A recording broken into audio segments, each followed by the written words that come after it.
예, 반갑습니다. 사실 오늘 이렇게 로얄 클럽 쭉 올라오는 모습을 보니까 참 저도 새삼스럽습니다. 지금 로얄 클럽은 연봉이 2억이 넘어야 들어갈 수 있는 클럽이거든요. 그래서 2억에서 지금 한 6억 정도 이렇게 되시는 분들이 모여있는 이런 자리인데, 많은 분들이 올라왔는데 제가 얼굴이 잘 익지 않은 분들이 있는 거예요. 그래서 회사 초창기에 이런 얘기를 한 적이 있거든요. 아마 나중에 회사가 좀 커지고 많은 리더들이 생기고 하면은 고속도로 휴게소 같은 데서 어떤 분이 저한테 인사를 하는데 제가 잘 몰라보는 경우가 생길 거다. 그러면은 그분이 저 회장님 저 로얄 클럽입니다. 그럼 그러세요. 그러고 아마 이렇게 인사하는 일이 있을 거라고 그런 얘기를 한 적이 있는데, 정말 그런 현상이 벌어지는 것 같아요. 지금 올라왔다가 제가요, 혹시 로얄 클럽인데도 몰라보면 너무 미안할 것 같아서 얼굴 익히느라고 하고 한 사람 한 사람 이렇게 이제 열심히 이렇게 쳐다봤습니다. 어떻든 지금 이렇게 애터미 안에서 돈을 많이 벌고 있는 분들이 있어요. 그리고 또 여러분들에게 한 달에 5천만 원을 목표로 해서 사업을 진행을 하라고 이렇게 얘기를 하면은 무슨 말도 안 되는 얘기냐. 그리고 또 그런 것이 가당치나 하겠느냐. 나는 어떻게 보면 500만 원 버는 일도 제대로 못 해봤는데 한 달에 5천만 원씩을 어떻게 번다는 얘기냐. 그리고 5천만 원씩을 버는 사람들을 보면은 정말 공부를 기가 막히게 잘해가지고 아주 특출난 사람이거나 아니면은 예체능이 엄청나게 뛰어난 사람이거나 아니면은 고생해서 큰 기업을 일으킨 사람이거나 하는 이런 사람들이나 가능한 거지. 나 같은 우리 같은 소민 평민 어떻게 보면 요즘 말로 흙수저 몰고 나왔는데 그런 것이 가당치나 하겠느냐 하는 이제 이런 반론을 넘어서서 반감을 갖는 그런 분들도 없지 않다고 이렇게 봅니다. 그런데 오늘 이 로얄 클럽 이렇게 쭉 내려가는 모습, 거의 200명이 이제 넘어가는 로얄 클럽이 탄생을 했는데, 로얄 클럽 오늘 오신 분들 중에서 로얄 클럽 가는데 뭐 빠른 분들은 3년 만에 가는 수도 있어요. 보통 4년 5년 정도가 걸립니다. 그러면은 4년 5년 후에 그때 엄청나게 많은 여기 계신 분들 중에서 그 자리에 가 있는 숫자가 엄청나게 많이 나오게 될 거다 하는 겁니다. 제발 본인이 좀 꼭 들어가겠다고 작심을 좀 하셨으면 좋겠어요. 예. 부자가 안 되는 가장 큰 이유 중에 하나가 의외였어요. 부자가 될 생각을 하지 않기 때문에 그렇다는 거예요. 부자에 대한 열망이 없고 부자 될 욕심이 없기 때문에 부자가 되지 못한다는 거예요. 그리고 자기는 부자가 절대 되지 않는다고 굳게 믿고 있는 사람들이 있어요. 그 믿음대로 됩니다. 그러니까 물론 부자가 되겠다고 다 되는 것은 아니지만은 그래도 부자가 되겠다는 사람 중에는 부자 될 가능성이 제법 많은데 절대로 부자가 안 될 거라고 굳게 믿고 있는 사람 중에 부자 될 가능성은 저는 제로라고 생각을 합니다. 어떻게 그런 사람이 부자가 되겠어요? 저는 그런 사람은 만나본 적이 없는 것 같아요. 그래서 여러분들이 부자가 되는 것을 꿈꾸고 열망하고 간절히 바라는 것이 필요하다 하는 거예요. 그런데 나는 부자가 되더라도 500만 원, 700만 원 그 정도만 되면 됐지. 한 달에 5천만 원씩 버는 부자 그거 필요 없단 말이야. 또 이러는 분들도 있어요. 어떻게 보면은 그 말도 맞는 말입니다. 저도 회사를 퇴직하고 나와서 17년 월급쟁이 하다가 나와서 했던 것이 인터넷 백화점이라는 사업을 창업을 했어요. 사실 쫄딱 망했습니다. 망하고 한 3년 경영하다 망하고 망한 이유가 있어요. 시대를 너무 앞서갔던 거예요. 광케이블이 아직 안 깔리고 집에 PC들이 안 들어가고 사무실에서나 PC를 쓰고 있는 그런 상황에서 인터넷 종합백화점을 만들어가지고 한 10만여 종의 상품을 실어놓고 사업을 하려고 그러니까 동네 아줌마 부대들이 손가락이 안 움직이는 거예요. 그리고 장바구니에다 담으면 된다고 그랬더니 그 장바구니가 어떻게 생겼냐고 그분한테는 아무리 설명을 해도 장바구니 설명이 안 되는 그런 시대에 1999년도에 창업을 해서 2000년도에 오픈을 하다 보니까 안 되더라고요. 그래서 시대를 이렇게 너무 앞서가는 것, 시대를 정확하게 읽지 못하는 것도 실패 원인일 수가 있어요. 어떻든 이제 그 회사 문을 닫고 뭐 집도 없어지고 뭐 차도 없어지고 다 알거지가 돼가지고 빚까지 남고 세금까지 체납된 상황에서 월세방 50만 원짜리 가가지고 이제 두 아들을 키워야 되는 그런 상황이 된 거예요. 정말 그때는 내한테 평생 500만 원만 누가 준다고 그러면 가서 열심히 일을 하고 싶다는 생각이 사실 간절했어요. 그런데 그 500만 원을 주겠다는 사람이 없는 거예요. 그래서 뭐 하여간 뭐 이제 제가 찾는 거를 열심히 안 찾아서 그럴 수도 있지만은 퇴직하고 나와서 다시 재취업을 하려고 하면은 대부분 전에 있었던 직장보다도 많이 받기가 힘든 것이 현실이더라 하는 거예요. 어떻든 저도 평생 500만 원만 보장해 준다고 하면은 그 자리에 갔을 거예요.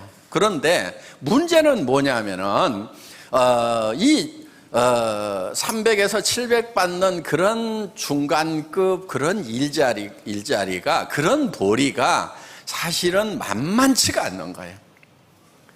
그게 잘 없어요. 그러니까 지금 이제 그 이유가 있어요. 전에는 사실 농사 지을 때는 농사 짓는 대로 그런 대로 이렇게 먹고 살만 했는데 지금 농사 지어 가지고 먹고 사는 것이 매우 힘들다는 거예요. 전에는 땅 좀 있으면 먹고 살만 했단 말이에요. 왜 전에는 땅이 조금만 몇십 마디기만 있어도 참 그런 대로 먹고 살았는데 지금은 그런 땅들 옆에 동네마다 논들 다 놀고 있어도 그거 빌려 가지고 농사를 짓든지 뭐 사 가지고 농사를 지으면 될 것 같은데 왜 농사를 지어 가지고는 생계도 유지하기가 어렵냐 하는 그런 문제가 생기는 거예요. 그게 바로 시대가 변했기 때문에 그런다 하는 거예요. 시대의 흐름을 여러분들이 잘 탈 필요가 있어요. 너무 앞서가도 안 돼요. 저처럼 5, 6년 전에 막 인터넷 백화점 차린다고 하다가 그냥 박살나게 깨질 수도 있고 또 시대에 너무 뒤처져도 안 된다 하는 거예요. 지금 시대는 예를 들면은 농업 기술이 발달해서 농기구가 발달하기 전에는 어느 정도 사람이 인력으로 농사를 지을 수 있는 땅만 있으면 그런 대로 먹고 살만 했어요. 그런데 이제는 기계와 영농이 되면서 엄청난 기계를 가지고 비행기로 농약을 뿌리고 트랙터로 일을 하고 콤바인으로 일을 하는 이런 시대가 되다 보니까 이제 조그만한 적당한 넓이의 땅을 가지고 중산층으로 사는 것은, 농사를 지어서 중산층으로 사는 것은 어렵게 돼버렸다 하는 거예요. 그러니까 그런 기계와 영농, 대단히 영농을 하는 데서 곡물들이 워낙 싸게 쏟아져 나와버리기 때문에 큰 농장을 해서 연간 몇백억을 생산하는 그런 농장을 하든지 아니면은 아예 안 해야 되는 거지, 이렇게 몇십 마디기 가지고 이렇게 해서 먹고 사는 그 중산층 자체가 이미 없어졌다 하는 거예요. 그런데 그것이 농업 분야, 1차 산업 분야만 그런 것이 아니고 모든 전반적인 산업에 그런 영향들이 미치고 있는 거예요. 그러니까 지금은 무슨 사회라고 그러냐면 1대 99의 사회라고 하는 거예요. 1%의 어떤 이런 농업으로 치면 어떤 기계, 이런 자본 수단을 가지고 있는 사람과 그거를 갖지 못한 사람들이 완전히 양분화되는 이런 시대가 되었다 하는 겁니다. 그렇기 때문에 여러분들이 전에처럼 그냥 편안하게 욕심 없이 그냥 나는 평범하게 이렇게 살겠다, 전에는 그것도 삶의 한 방편일 수가 있었어요. 방법일 수가 있었어요. 그런데 문제는 지금은 이 중간 단계가 없어져 버렸다 하는 거예요. 그래서 지금 중산층이 무너진다는 얘기를 여러분들이 수도 없이 접하고 있다 하는 거예요. 그런데 여러분들이 무너지고 있는 중산층이 되겠다는 생각을 지금도 계속 가지고 있기 때문에 매우 어렵다 하는 거예요. 그럼 어떻게 해야 될 거냐? 1%에 들어가든지 아니면 99%로 살아갈 각오를 하는 수밖에 없다 하는 거예요. 그런데 99%로 살아가는 것은 매우 힘들다 하는 겁니다. 그래서 이제는 둘 중에 하나예요. 어떤 자본, 돈을 벌 수 있는 수단, 이거를 가지고 큰 부자가 되든지 아니면 쫄쫄 굶으면서 정부에서 주는 돈이나 받으면서 그냥 인생 포기하고 그냥 생명이나 유지하고 살든지 둘 중에 하나, 양당 간의 선택을 해야 된다 하는 거예요. 그거는 내가 뭐를 잘못해서가 아니고 사회가 양극화가 되고 있는 거예요. 그렇게. 그래서 빈익빈 부익부의 현상이 두드러진다고 이렇게 얘기를 하고 있다 하는 거예요. 그런데 그러면은 사회를 뜯어 고치려고 할 것이 아니고 먼저는 내가 변하는 것이 먼저예요. 그런 대세를 원망만 하고 있을 거냐 하는 거예요. 왜 이런 세상이 됐냐고 원망만 할 것이 아니고 그런 세상의 물결을 내가 타고 내가 먼저 1%에 들어가겠다는 생각을 하는 것이 중요하다 하는 겁니다. 그 사회가 문제가 없다는 얘기가 아니에요. 문제가 있는 거죠. 개선이 됐으면 저도 정말 좋겠다는 그런 바람을 가지고 있어요. 그렇지만은 그것이 뭐가 잘못돼서가 아니고 사회가 발전을 하면서 그런 지경으로 지금 가고 있는 거예요. 바람직하지는 않지만은 그런 흐름으로 지금 가고 있다 하는 겁니다. 그래서 노동의 소득보다는 자본소득이 월등하기 때문에 우리가 자본인 어떤 수단, 도구를 반드시 가지고 있어야 되고 그거를 갖게 되면은 엄청난 부자가 돼버리는 거예요. 그거를 갖지 못하면은 극한 가난에 빠질 수밖에 없게 된다 하는 겁니다. 그렇기 때문에 여러분들이 지금 부자가 될 생각을 해야 되는 거예요. 1%의 부자, 한 달에 5천만 원씩을 버는 부자가 되겠다는 각오를 하지 않으면은 이제는 100만 원 이하, 70만 원, 80만 원 가지고 살아야 되는, 알바생으로 살아야 되는, 여러분들 어디 나가면은 얼마 받아요? 100에서 150만 원 받아요. 지금 대한민국에서. 그런 일자리는 많이 있어요. 그렇지만은 정말 뼈골 빠지는 그런 자리입니다. 하루 종일 서 있어야 된다든가 하루 종일 움직여야 되는 그런 일자리들밖에 없다 하는 거예요. 대부분이. 자, 그러면은 우리는 이제 선택을 해야 되는 거예요. 뭐 하실래요? 99% 하실래요? 1% 하실래요? 세상의 변화를 정확하게 잊고 그러면은 나는 1%가 되겠다는 생각을 해야 된다 하는 거예요. 여러분들, 애터미는요, 여러분들이 지금 자본을 가지고 있지 않더라도, 자본이라고 하는 것은 돈도 자본이지만은 지식도 자본이고 재능도 자본이고 경험도 자본이고 이런 것들, 젊음도 자본일 수가 있어요. 그래서 그런 자본들이 없더라도 누구나 이 같은 출발선상에서 평등하게 출발을 할 수가 있고 노력의 대가에 의해서 정말 제대로 된 성공자, 한 달에 5천만 원 이상을 버는 그런 성공자가 될 수 있는 그런 시스템을 만들어 놨다 하는 거예요. 이 시스템, 이 도구를 이용을 해서 여러분들이 성공자가 되셔야 된다 하는 겁니다. 애터미는요, 처음 출발할 때부터 목표가 뭐였냐면요, 첫 번째가 고객의 성공이었어요.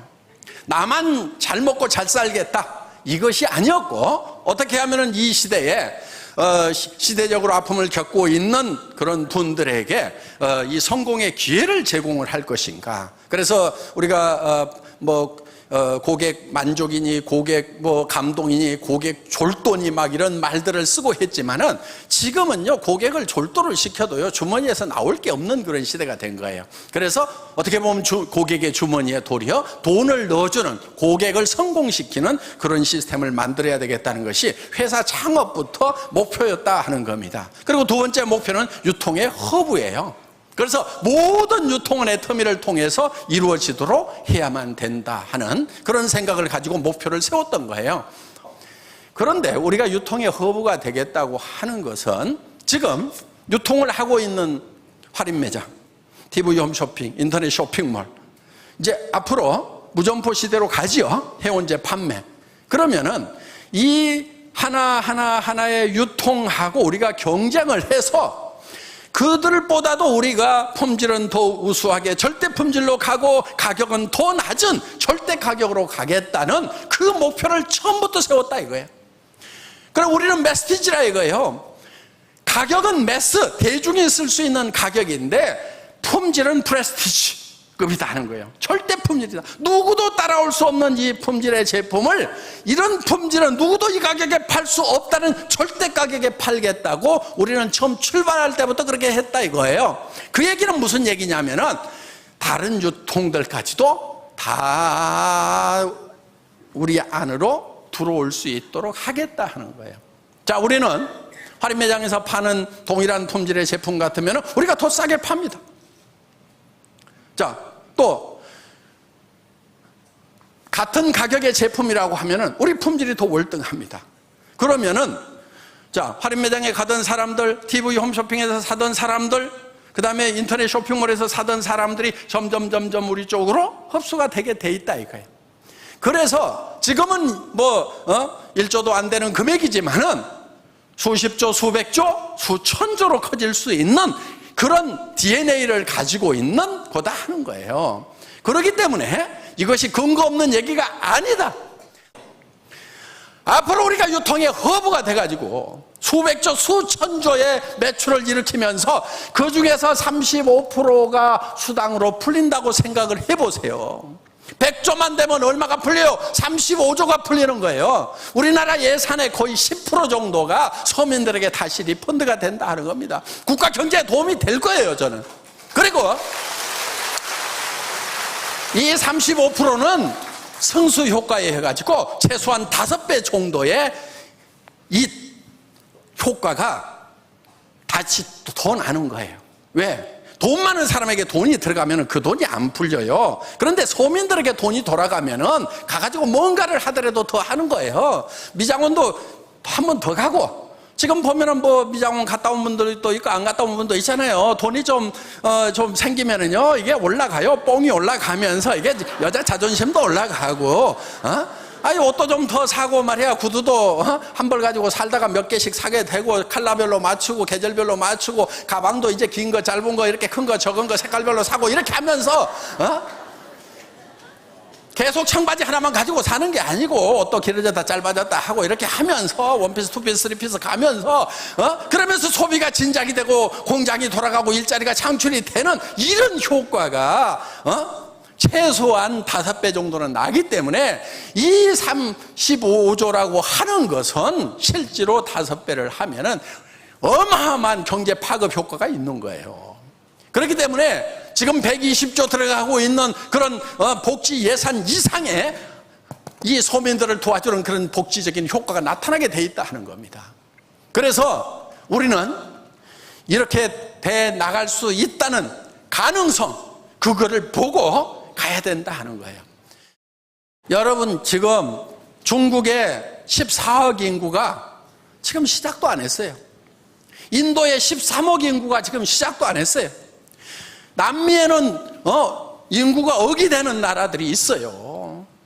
그런 나라들 중에 이제 막 시작하려고 그래요. 멕시코 이제 내년에서 시작하잖아요. 그렇기 때문에 애터미가 지금 시작 단계에 있단 말이에요. 제가 봤을 때는 이제 점 하나 찍은 거예요. 드디어 시작의 준비가 끝났을 뿐이다 하는 거예요. 그래서 나중에 1억 번쯤 갔을 때 그때 시작할 걸 그러지 말고 수억 명, 수십억으로 애터미 해운은 늘어날 수밖에 없는 그런 DNA를 가지고 있다는 거, 여러분들 다시 한번 깊이 생각을 하시고 삶에 대해서 성공자가 되겠다, 부자가 되겠다, 그것도 큰 부자가 되겠다는 목표 세우시고 모두가 성공하시기 바라면서 강의 마치겠습니다. 수고하셨습니다.